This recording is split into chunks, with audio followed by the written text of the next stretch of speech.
Vous avez trouvé, on fera la lecture ensemble. Voici ce que dit le verset 7 du psaume 112. Il ne craint point les mauvaises nouvelles. Son cœur est ferme, confiant en l'Éternel. Alléluia. Peut-on dire que on reçoit une mauvaise nouvelle et ça ne nous atteint pas? Peut-on dire que tout le monde peut s'exprimer de cette manière? Est-ce que chacun d'entre nous, nous pouvons dire « je ne crains pas les mauvaises nouvelles ». Mais cependant, je crois que c'est possible, puisque la Bible en parle. Si la Bible parle, cela veut dire qu'il y a une catégorie de personnes qui peut dire « je ne crains pas les mauvaises nouvelles », et notamment, ici, le psalmiste, il s'agit de ces personnes qui craignent Dieu. Alléluia. Et lorsque nous lisons le premier verset de ce psaume, voici ce que la Bible dit. Heureux l'homme qui craint l'Éternel. Amen. Celui qui craint l'Éternel ne craint pas les mauvaises nouvelles. Alléluia. Et ces deux verbes sont deux verbes différents. La crainte de l'Éternel, c'est un profond respect à l'égard de sa personne. Une crainte respectueuse de Dieu. Et tandis que l'autre crainte, c'est la peur. C'est pas pareil. C'est pas pareil. Lorsque je respecte Dieu, et comment respecter Dieu? Et la Bible va nous le montrer, d'accord? Va nous le montrer. Et le titre de mon message ce matin, donc, étant donné qu'il y a possibilité de ne pas craindre les mauvaises nouvelles, alors voici quel est le titre de mon message, comment gérer les mauvaises nouvelles. Avant de répondre à cette question, on va mettre des noms sur quelques mauvaises nouvelles. Il peut s'agir de la perte d'un emploi. Peut-être que quelqu'un vit cela au milieu de nous ce matin. Ce message est pour toi, mon frère, ma sœur. Ça peut être les résultats négatifs ou alarmants d'un examen médical qu'on a fait récemment. Et ça a affecté ton cœur. Ça peut être l'échec à un concours, à une formation, un test professionnel, un stage quelconque. Pour quelqu'un, vous vivez peut-être un conflit dans le domaine de la famille. Et cela est en train de vous toucher intérieurement. Ça peut être dans le domaine sentimental ou dans d'autres domaines. Le temps me manquerait pour parler des mauvaises nouvelles qu'on pourrait entendre de ci, de là. Il y a des mauvaises nouvelles qui sont là, récentes, dans votre cœur. Et il y a d'autres qui étaient là depuis bon nombre d'années.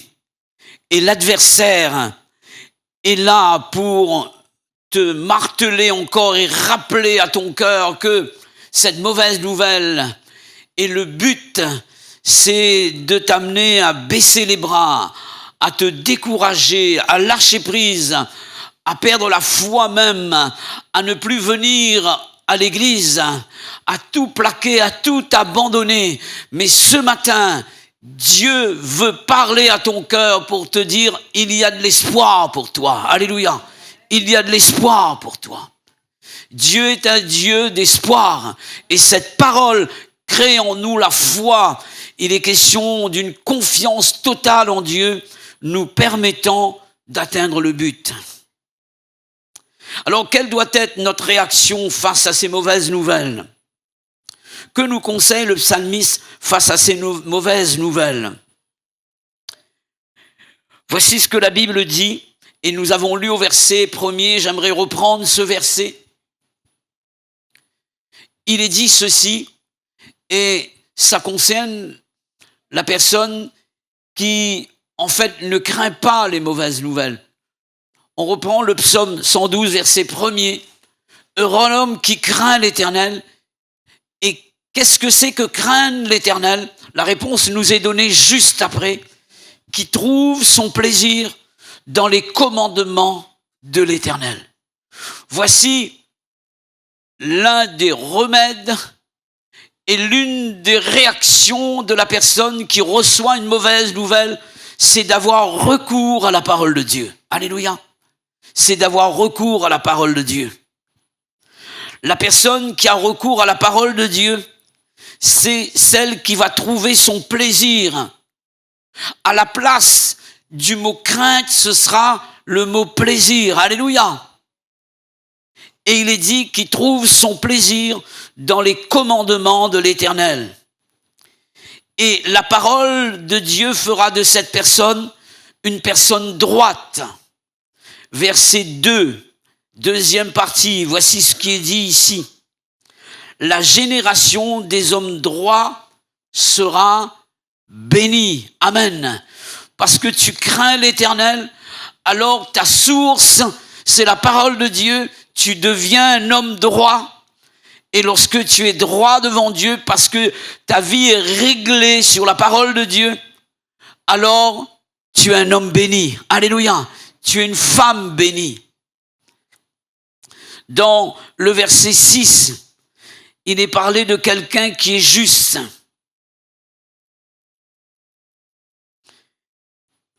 Heureux l'homme qui exerce la miséricorde et qui règle ses actions d'après la justice. Car il ne chancelle jamais. Alléluia. Là, il est question de la personne qui vit une relation avec la parole de Dieu. C'est quelqu'un qui devient juste et il ne chancelle pas. Alors que l'ennemi va tout faire pour te déstabiliser en te laissant de mauvaises nouvelles, tu restes debout, tu ne trembles pas, parce que la parole en toi, c'est Dieu, et cette parole ne change pas. Alléluia. Et Dieu ne tremble jamais. Dieu ne tremble jamais. C'est cette catégorie de personnes qui n'aura pas peur des mauvaises nouvelles. Pourquoi devrions-nous avoir recours à la parole de Dieu ? Premièrement, car la parole est Dieu. On a parlé également de la parole comme étant, il est question de deux parties de cette parole, l'Ancien Testament et le Nouveau Testament. Quand on parle de testament, et souvent on parle d'un héritage qui est laissé. Alléluia. Et Dieu nous a laissé en Jésus un héritage. Alléluia. Un héritage. Et deuxièmement, parce que cette deuxième partie de la Bible, c'est l'Évangile. Et nous connaissons ce que veut dire l'Évangile. Ça veut dire bonne nouvelle. Et quoi de plus normal pour contrecarrer les mauvaises nouvelles? Nous devons utiliser quoi? La bonne nouvelle. Alléluia. Nous devons aimer ce livre, mes frères et sœurs. Et c'est ce livre-là qui nous rendra plus que vainqueurs. La communion avec la parole de Dieu. La parole de Dieu, dans nos cœurs, change notre manière de penser, de considérer les choses. Elle nous communique les pensées de Dieu. Alléluia. C'est quoi une parole, d'après vous? C'est une pensée, tout simplement, exprimée par un son. C'est quoi une action? C'est un geste.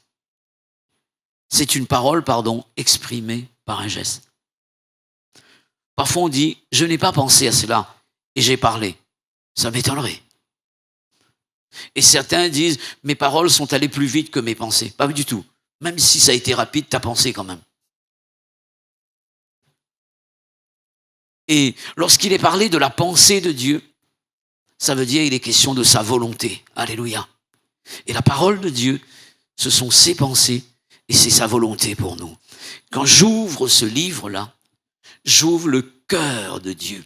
Et la pensée se trouve où? Parfois, scientifiquement, certains vont dire, frère, la pensée, elle est là. Non, Jésus dira, pourquoi avez-vous de telles pensées dans vos cœurs? Et pour Dieu, la pensée vient du cœur. Lorsque je connais les pensées de Dieu, Cela veut dire que je suis entré dans le cœur de Dieu par la foi. Et Dieu m'a révélé son cœur. Alléluia. Dieu m'a révélé ses plans. Et nous avons besoin, mes frères et sœurs, de lire ce livre-là, de prendre du temps pour la méditer, pour l'étudier, pour croire en elle, et ensuite la mettre en pratique. Alléluia. Deuxième réaction face aux mauvaises nouvelles, j'aimerais vous laisser un élément indispensable, c'est la prière. Et ça a été le réflexe de Jésus également. J'aimerais vous parler de la prière de Jésus face à la mort tragique d'un membre de sa famille, Jean-Baptiste. Et vous savez ce qui est arrivé à Jean-Baptiste? Il a été décapité. On va lire ensemble dans Matthieu, chapitre 14, versets 10 à 13, s'il vous plaît. Quelle a été la réaction de Jésus?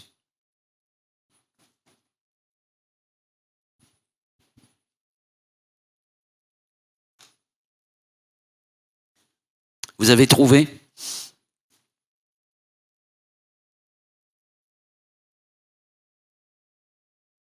Voici ce qui est dit. Et il est question d'Hérode ici. Hérode envoya décapiter Jean dans la prison.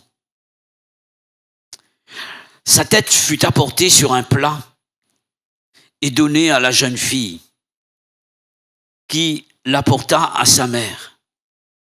Les disciples de Jean-Baptiste vinrent prendre son corps et l'ensevelir et ils allèrent l'annoncer à Jésus. À cette nouvelle, Jésus partit de là dans une barque pour se retirer à l'écart dans un lieu désert, et la foule l'ayant su, sortit des villes et le suivit à pied. Et si nous lisons quelques lectures plus loin, on aura l'occasion de faire une lecture et de vous montrer de quoi il s'agit. Lorsque Jésus se retirait sur la montagne, c'était souvent dans le but de prier. Et là, il est touché par une mauvaise nouvelle. Un membre de sa famille est décédé, et non pas d'une manière naturelle ici, mais tragiquement décapité. Jésus avait besoin de se ressourcer. Il avait besoin de se tenir dans la présence du Père. Il avait besoin de faire un deuil là. Il avait besoin d'être fortifié, d'entendre Dieu et de recevoir de la part de Dieu un certain encouragement. Et il va se rendre sur la montagne et la Bible dit que les disciples vont le suivre également. Et une foule également va rattraper Jésus. Et arrivé donc en face de la foule, la Bible dit que cette foule était affamée. Et Jésus va devoir nourrir cette foule. Et il est monté sur la montagne pour prier. Il avait besoin de se tenir devant Dieu. Et il a été comme empêché par la foule. Il n'a pas eu le temps de prier. Et il avait besoin de se tenir en prière. Ça vous est arrivé certainement de dire, j'aimerais me mettre à part parce que j'ai besoin de Dieu. Et arrive un membre de la famille qui va vous perturber ou bien une urgence et vous êtes obligé de parer à cette urgence. Et le temps de prier, vous ne l'avez pas trouvé. Et c'était comme cela pour Jésus. Il avait besoin de se tenir devant Dieu et afin de pouvoir se libérer de cette mauvaise nouvelle. Son âme a été touchée. Certainement, il était triste de voir un membre de sa famille être décapité. Il n'a pas eu le temps de prier. Et puis à un moment donné, lorsqu'il a nourri la foule, la Bible dit qu'il va renvoyer la foule. Chose qu'il n'avait jamais faite, et je rappelle. Et alors que lui-même, il va dire à ses disciples de ne pas renvoyer la foule, de nourrir cette foule. Et là, il fait le contraire, il renvoie la foule. Et la Bible dit également qu'il va obliger ses disciples à passer avant lui de l'autre côté. Lui qui n'a jamais forcé la main à quelqu'un, lui qui a toujours invité, proposé, et il donne chacun le libre choix, la liberté de dire oui ou de dire non. Et là, il oblige ses disciples. Pourquoi d'après vous? Parce qu'il y avait urgence, il avait besoin de prier, et il n'avait pas eu le temps de le faire. Et je lis toujours dans le chapitre 14, versets 22 à 23, s'il vous plaît.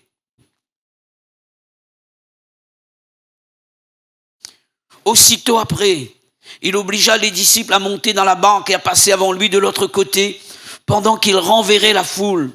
Quand il l'eut renvoyé, qu'est-ce qu'il va faire? Il monta sur la montagne pour prier. Amen. Pour prier. Et le remède contre une mauvaise nouvelle, c'est de se tenir dans la présence de Dieu par le moyen de la prière. Alléluia. Et ça marche, la prière, mes frères et sœurs. Est-ce que vous le croyez? Ça marche.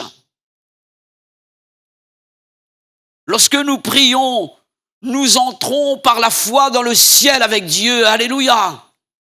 Et nous sommes en contact de ce Dieu qui a tout pouvoir dans le ciel et sur la terre. Alléluia. Jésus a prié. La prière de Jésus lui a permis d'être renouvelé dans ses forces intérieures et d'accepter la nouvelle. Pour Jésus, la situation n'a pas changé. Jean-Baptiste n'est pas ressuscité. Mais en contrepartie, il a reçu, Jésus, la force, le courage de faire face à la situation. Amen. Ça a été pareil dans le jardin de Gethsémané face à la croix. La Bible dit qu'un ange est venu pour le fortifier. Alléluia. Il y a de ceux qui ont besoin d'être fortifiés par rapport à quelques mauvaises nouvelles. Et ce matin, la prière va te permettre d'être fortifié intérieurement. J'aimerais vous parler de la prière du roi Ézéchias suite à une mauvaise nouvelle. On va lire ensemble dans 2 Rois chapitre 20, versets 1 à 6.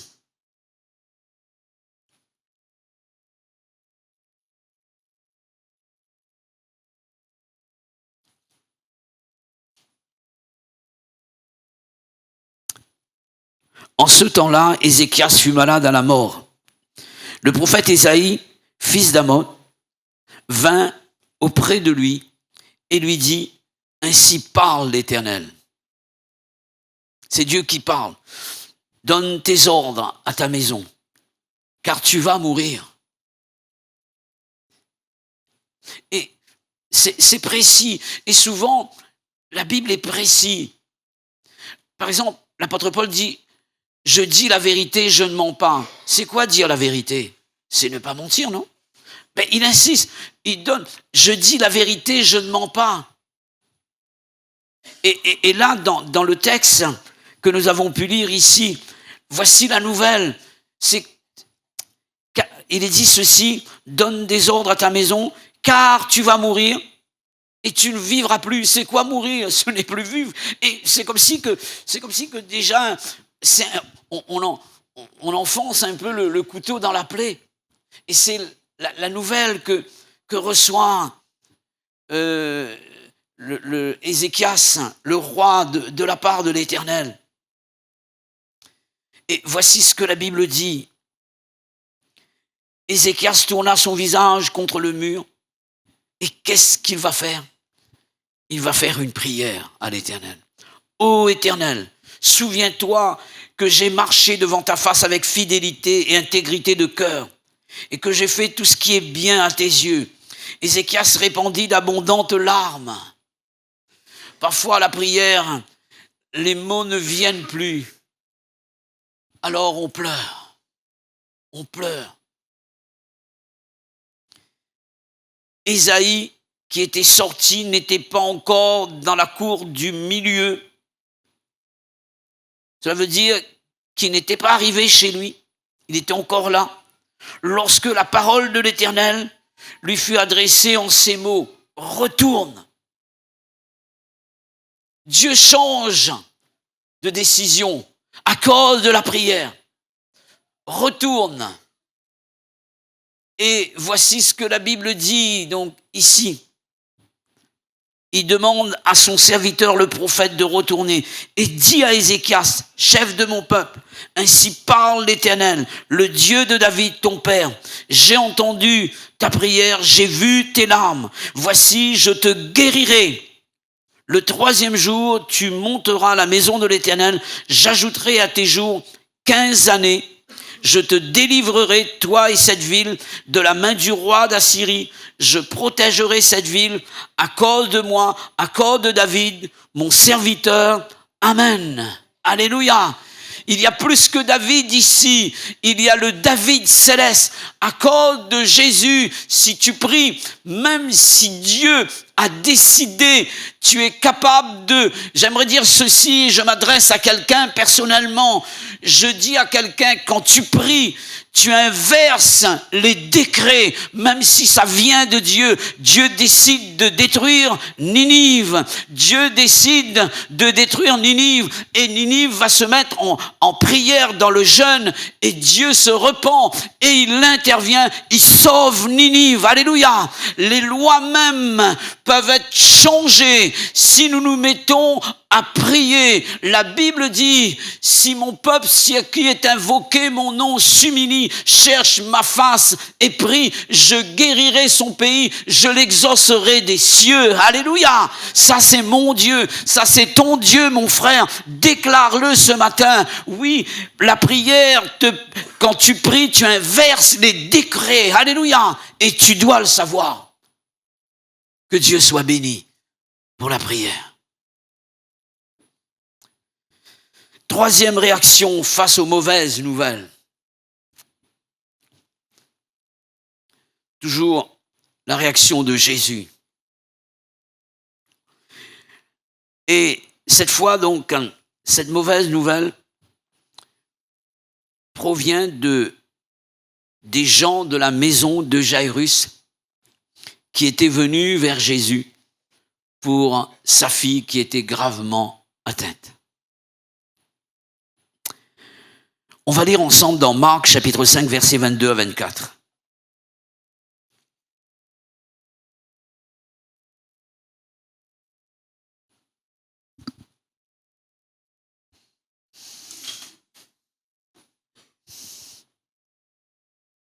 Alors vint un des chefs de la synagogue, nommé Jairus, qui l'ayant aperçu, se jeta à ses pieds et lui adressa cet instant de prière. Ma fille est à l'extrémité. Viens, impose-lui les mains, afin qu'elle soit sauvée et qu'elle vive. Qu'est-il dit juste après? Jésus s'en alla avec lui, et une grande foule le suivait et le pressait. Cela veut dire que Jésus avait déjà donné son feu vert. Il était d'accord pour répondre à la prière de Jairus ici, d'accord? Il est dans la direction pour aller vers la maison de Jairus. Et entre-temps, donc, dans la foule, il y a quelqu'un qui va venir, c'est la femme à la perte de sang. Et Jésus va devoir s'arrêter pour prendre soin de cette personne et guérir cette femme à la perte de sang. Et voici ce qui s'est passé après que Jésus ait guéri cette femme à la perte de sang. Je crois que ça a été voulu par Jésus pour témoigner à Jairus qu'il est capable de guérir quelqu'un qui va mourir. Cette femme allait mourir si Jésus n'était pas intervenu. Elle était en train de perdre son sang. Et Jésus va intervenir. Et là, cet homme a vu l'intervention du Seigneur. Il a vu le miracle de Dieu. Il est important d'entendre des témoignages, mes frères et sœurs, pour créer la foi dans notre cœur. Et c'est un peu un témoignage que Jésus laisse ici à Jairus pour dire, tu dois t'attendre à moi. Alléluia. Je suis capable, j'ai le pouvoir. Et la Bible dit ceci, et on va sauter quelques versets pour continuer l'histoire de Jairus, versets 35 à 42. Comme il parlait encore, survint de chez le chef de la synagogue des gens qui dirent « Ta fille est morte. pourquoi importuner davantage le maître? Là, il est dit, arrête de croire. C'est fini. Arrête de prier. C'est fini. Mais Jésus, quand il eut entendu ces paroles, et dans d'autres versions, dans la version seconde 1910, sans tenir compte de ces paroles. Il a entendu, oui, mais il ne va pas tenir compte, il ne va pas laisser cette parole pénétrer son cœur. Il a entendu de ses oreilles physiques, mais les oreilles de son cœur se sont fermées à l'écoute de cette parole. On continue. Dit au chef de la synagogue, ne crains pas, crois seulement. Et il ne permit à personne de l'accompagner, si ce n'est à Pierre, à Jacques et à Jean, frères de Jacques. Ils arrivèrent à la maison du chef de la synagogue, où Jésus vit une foule bruyante et des gens qui pleuraient et poussaient de grands cris. Il entra et leur dit, « Pourquoi faites-vous du bruit? Et pourquoi pleurez-vous? L'enfant n'est pas mort, mais elle dort. » Il se moquait de lui. Alors, ayant fait sortir tout le monde, il prit avec lui le père et la mère de l'enfant et ceux qui l'avaient accompagné, et il entra là où était l'enfant. Il la saisit par la main et lui dit « Talitha koumi », ce qui signifie en araméen « Jeune fille, lève-toi, je te le dis ». Aussitôt la jeune fille se leva et se mit à marcher, car elle avait 12 ans. Amen. J'aimerais vous parler de la réaction de Jésus face à cette mauvaise nouvelle qu'il a reçue et qui venait de la maison de Jairus ici. Et ce sera donc une troisième réaction. On a parlé de la parole, on a parlé de la prière. Et ici, donc, c'est parce que la promesse a été faite, d'accord? La promesse a été faite. Jésus avait dit à Jairus, je viendrai. Et là, Jésus va refuser la nouvelle. Il va refuser la nouvelle. Et il va conseiller à Jairus également de faire comme lui. Et il va inciter à Jairus de ne pas tenir compte de ce qu'il a entendu. Et j'ai noté plusieurs versions pour vous présenter cette expression. On a parlé de sans tenir compte de ses paroles. Une autre version, donc, faire la sourde oreille. La Bible français courant, il est dit, ne prêta aucune attention à leurs paroles. Autre version, refusa d'entendre. Il est question d'un refus. Ce genre de réaction vient du fait que la promesse de Dieu était déjà laissée. Pour la fille de Jairus, Jésus avait déjà donné son feu vert qu'il viendra. Alors je m'adresse à quelqu'un ce matin. As-tu reçu de la part du Seigneur Jésus le feu vert? As-tu reçu une parole de la part du Seigneur Jésus? As-tu reçu une promesse de la part du Seigneur Jésus? Alors, si cette promesse a été déposée dans ton cœur et que tu reçois et tu as entendu cette mauvaise nouvelle, tu dois la refuser au nom de Jésus et tu dois continuer de croire. Alléluia! C'est ce qu'il dira à Jairus. Il est dit donc, crois seulement, c'est-à-dire continue de croire. J'aimerais voir avec vous que derrière ce refus, et je dirais ce refus principal de Jésus, se cachent encore d'autres refus.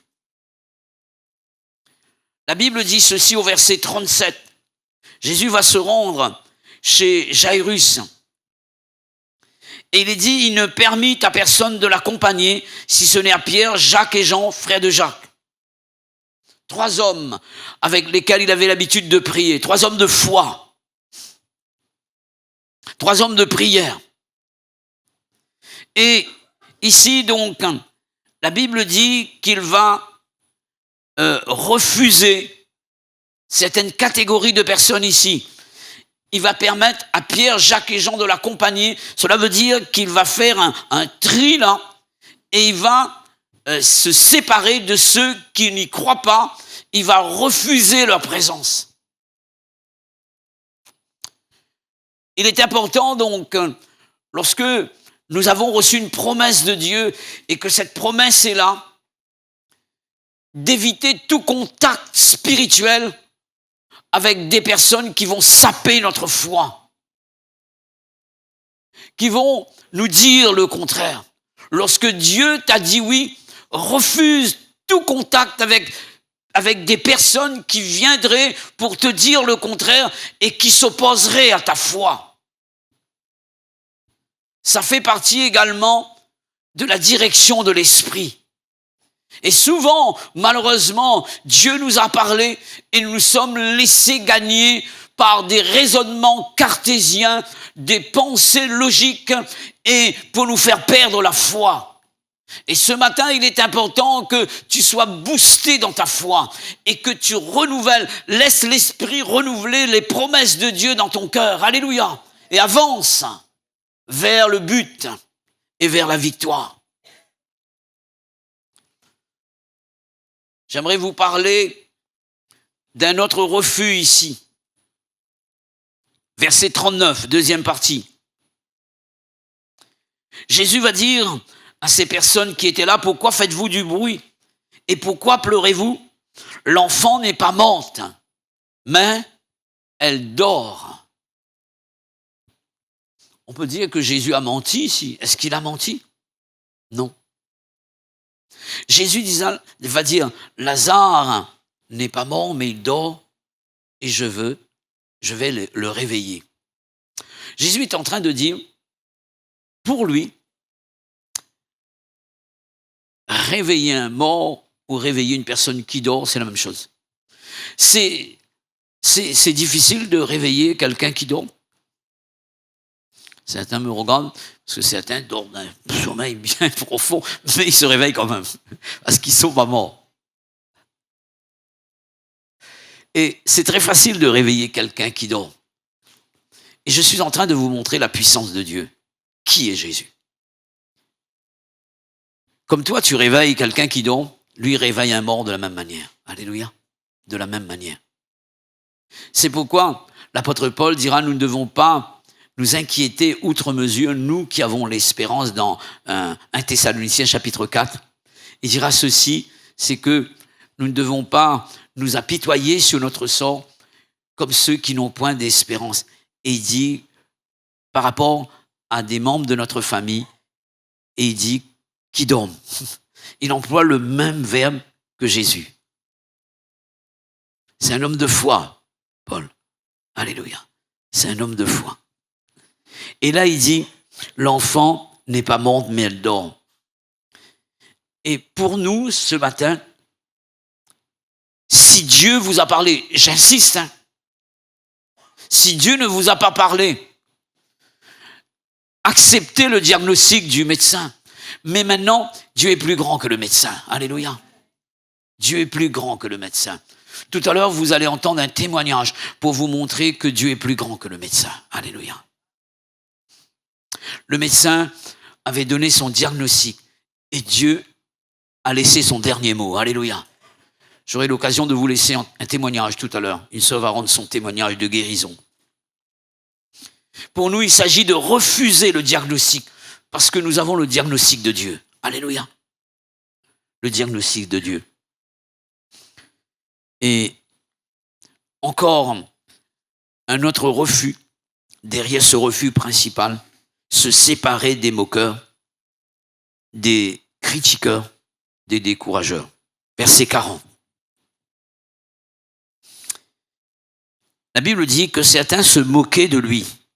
Alors, ayant fait sortir tout le monde, il a encore fait un tri. Il prit avec lui le père et la mère de l'enfant et ceux qui l'avaient accompagné. Il entra là où était l'enfant. Pierre, Jacques et Jean, le père et la mère et Jésus.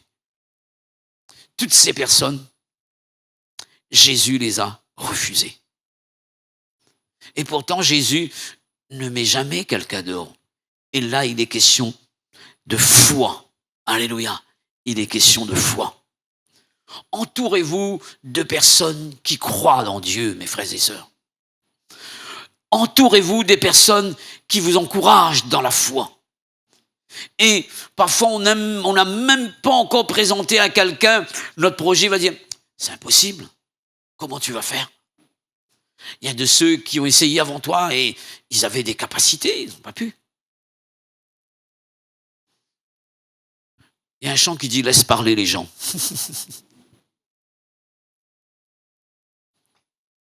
Nous avons besoin de laisser Dieu parler à notre cœur. Alléluia. Et lorsque les autres ont dit non, Dieu dit oui. Alléluia. Dieu dit oui. Lorsque ton échec te parle et te dit non, Dieu te dit oui. Alléluia. Lorsque tes problèmes te disent c'est impossible, Dieu dit c'est possible. Alléluia. Est-ce que tu veux y croire ce matin? Je vais terminer mon message. Ensuite, laisser la place à la sœur pour témoigner et prier pour ceux qui ont entendu de mauvaises nouvelles et qui ont besoin de Dieu ce matin. Alléluia. J'avais parlé du but du diable en nous laissant de mauvaises nouvelles, c'est de nous décourager, de nous faire perdre la foi. J'aimerais vous parler du but de Dieu et de notre but également, le but final que doit atteindre celui qui est concerné par les mauvaises nouvelles. Et c'est de pouvoir mettre sa confiance en l'Éternel. Et j'aimerais lire avec vous, on reprend le psaume 112.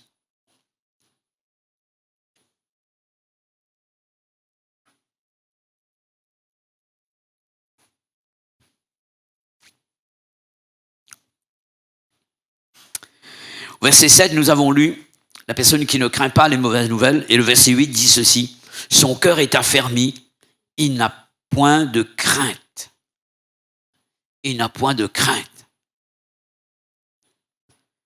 Et c'est cela qui m'intéresse, ce qui va suivre. Le verset 8, deuxième partie.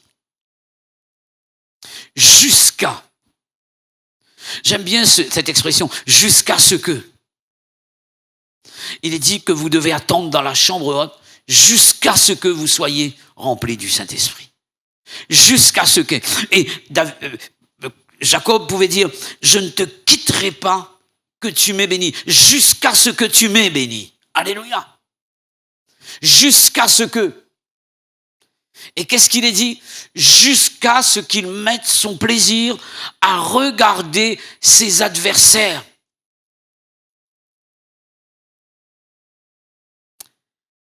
Tout à l'heure, il est dit, verset 1er, qui trouve un grand plaisir dans ses commandements. Alléluia. Et là, il est question d'un plaisir de regarder ses adversaires. De quoi s'agit-il? Je vous laisse quelques traductions bibliques, quelques versions. La Bible Crampon donne ceci, jusqu'à ce qu'il voit ses ennemis abattus. Amen. La grande Bible de Tours donne ceci, jusqu'à ce qu'il voit ses ennemis à ses pieds. Alléluia. Parole vivante, il peut regarder en face tous ses adversaires. Et quand on regarde en face quelqu'un, on est en train de sous-entendre à cette personne, je n'ai pas peur de toi. Je ne te crains pas. Et il est question de cela. Il y a de ceux qui tremblent devant les mauvaises nouvelles ce matin. Mais tu dois, par rapport à ton temps de prière, à ton temps de méditation de la parole de Dieu, et par rapport à un refus de la foi, tu dois savoir regarder en face de toi ton ennemi et lui dire, je n'ai pas peur de toi, car celui qui est en moi est plus grand que celui qui est contre moi. Alléluia. Dis à ta maladie, je n'ai pas peur de toi. Dis à ton problème, je n'ai pas peur de toi, car celui qui est en moi est plus grand que toi. Alléluia, son nom c'est Jésus. La Bible français courant donne ceci. Il attend sans peur de voir la défaite de ses adversaires. Alléluia. Est-ce que nous nous attendons à cela ce matin? Et parole de vie, il est sûr de voir. Il est sûr de... C'est cela la foi. C'est pas du peut-être. C'est pas on verra. C'est on est sûr de voir la défaite de ses ennemis. Amen. Avant de prier le Seigneur avec vous, je vais rendre grâce à Dieu pour la parole. Ensuite, prier pour ceux qui sont dans le besoin. Les personnes qui ont entendu de mauvaises nouvelles. J'aimerais prier pour la parole. Ensuite, j'appelle la sœur Sarpédon, donc Roland, juste après la prière. Seigneur, merci pour la grâce. Merci pour ta parole qui est là comme une lampe à nos pieds, une lumière sur notre sentier. Elle nous a certainement éclairés ce matin face à toutes les mauvaises nouvelles que nous avons pu recevoir. Nous prions et je prie avec l'Église ce matin pour que la foi naisse dans les cœurs et que cette foi permet à chacun d'être au-dessus de la mêlée. Je prie pour que des forces nouvelles soient communiquées à tous tes bien-aimés et que, Seigneur, devant toi, toute mauvaise nouvelle s'effrite. Nous prions pour que, Seigneur, l'ennemi tremble devant le peuple de Dieu à cause de celui qui est au milieu de nous, l'Éternel des armées, le Dieu de victoire habite en nous. Alléluia.